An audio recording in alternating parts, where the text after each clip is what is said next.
you guys, it's Britt. Tonight we're here to talk about another avenue of concern that I have with the Dougherty Dozen. And I will say what I always say. If you're interested, please keep watching.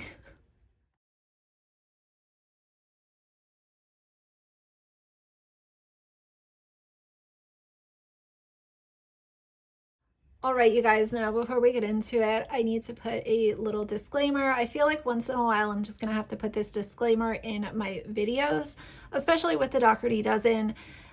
You know, I can take a lot and I'm good most of the time, but you guys, for a family channel that claims to be so kind and cute and pure and we're just here to have fun, y'all that support Alicia are some of the most toxic people that I've ever come across.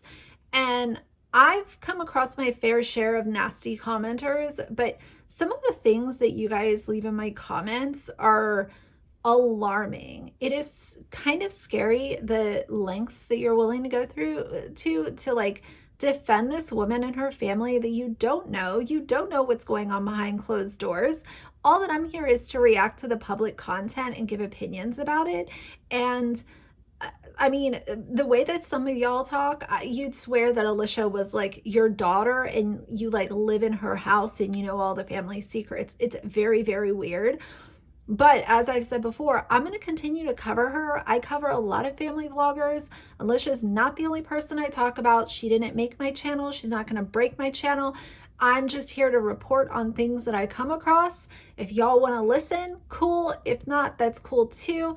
But yeah, some of the things that I've been seeing lately are just, it's unhinged behavior. And I don't like to throw that word around, but some of y'all are delusional, and that's the only thing I can say to defend some of the things that have been brought to light that she has put out herself and other people have talked about it and y'all are defending it.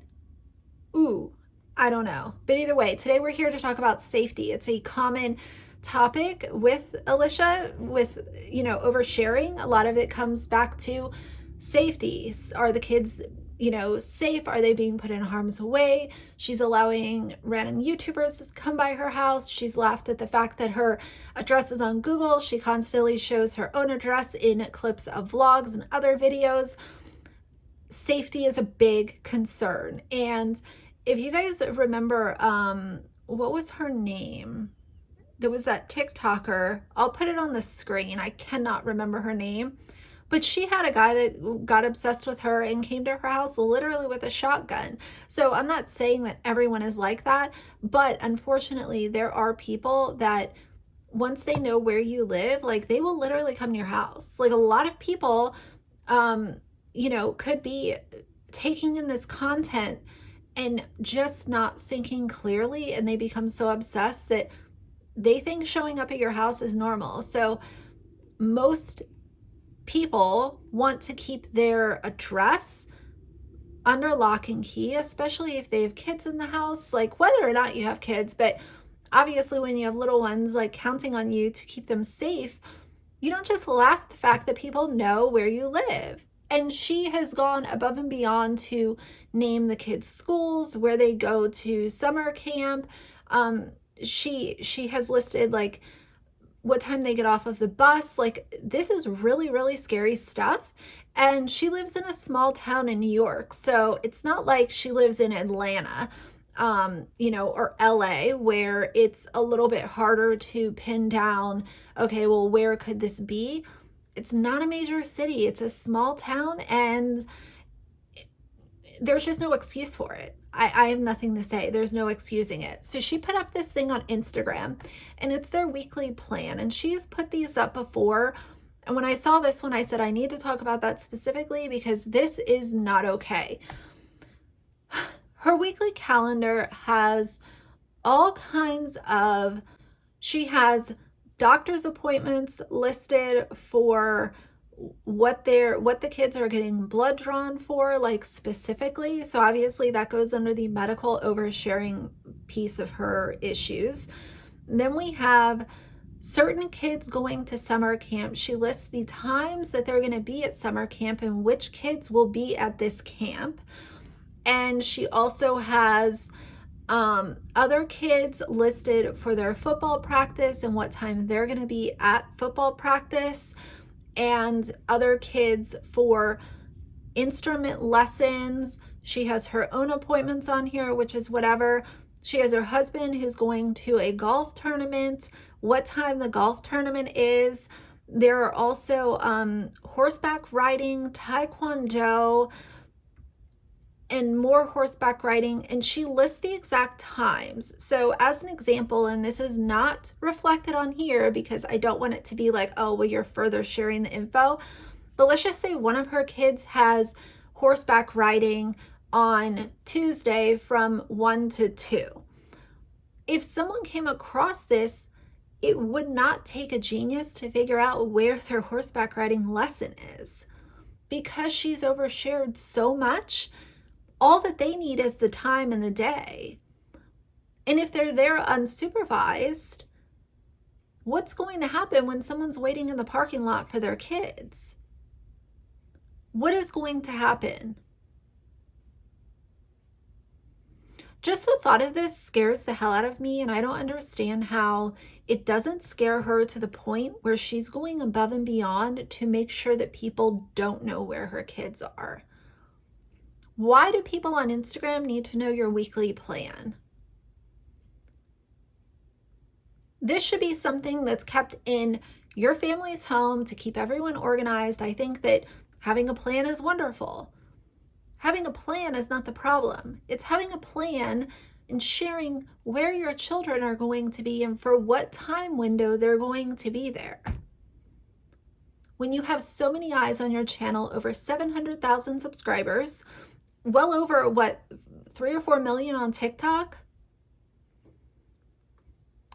And she's releasing this ahead of time.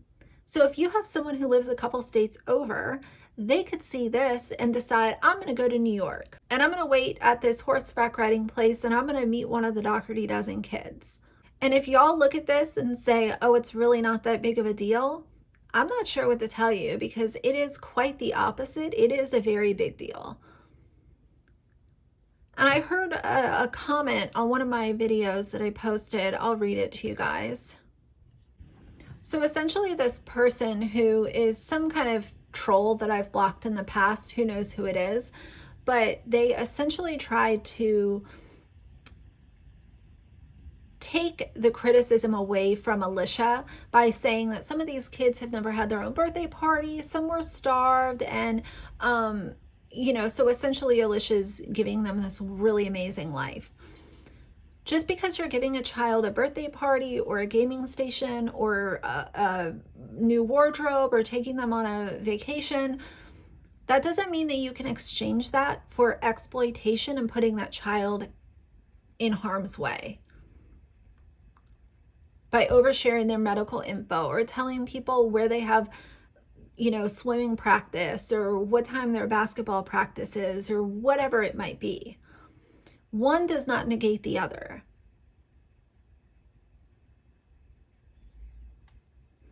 And that's what I'm so, I get really tired of hearing that argument of, well, she's giving them food and a house, so stop giving her criticism. That's not how this works.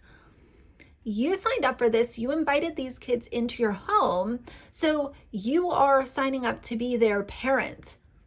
That does not mean that you also get to use their story for your own online success and clout and attention or sympathy or way to build this white savior complex that she has. All I'm doing is reacting to things that she's put out herself. So that's where I'm going to leave it for now. It really bothers me because I've seen a lot of family vloggers do really stupid stuff when it comes to safety, but the amount of disregard that I've seen from her is astounding. And that's why I talk about it. Are there other people that have been guilty of sharing their location or posting in real time? Absolutely. But to literally post where your kids are going to be a week from now and what time they're going to be at this, you know, whatever, that is like something that I've not seen very much online. And people that watch her content also know that Alicia's not the type to stay at practice or at this event with the child. She usually drops them off. So anyone who watches even half of her content would know that they're going to be there unsupervised. And that is super duper scary, and it's a problem, and it shouldn't be ignored. And people who have the opposite opinion of Alicia should not be reprimanded, because all that we're doing is judging what she's putting out herself. This is not conspiracies or things that are being stretched or taken out of context. These are actual problems, and that's why she has a Reddit dedicated to giving her criticism, because she's doing things that deserve criticism. So either way, that's going to be it for now. If you like the video, please leave a like and a comment. And if you'd like to see more from me in the future, please subscribe. I'll see you guys soon. Bye.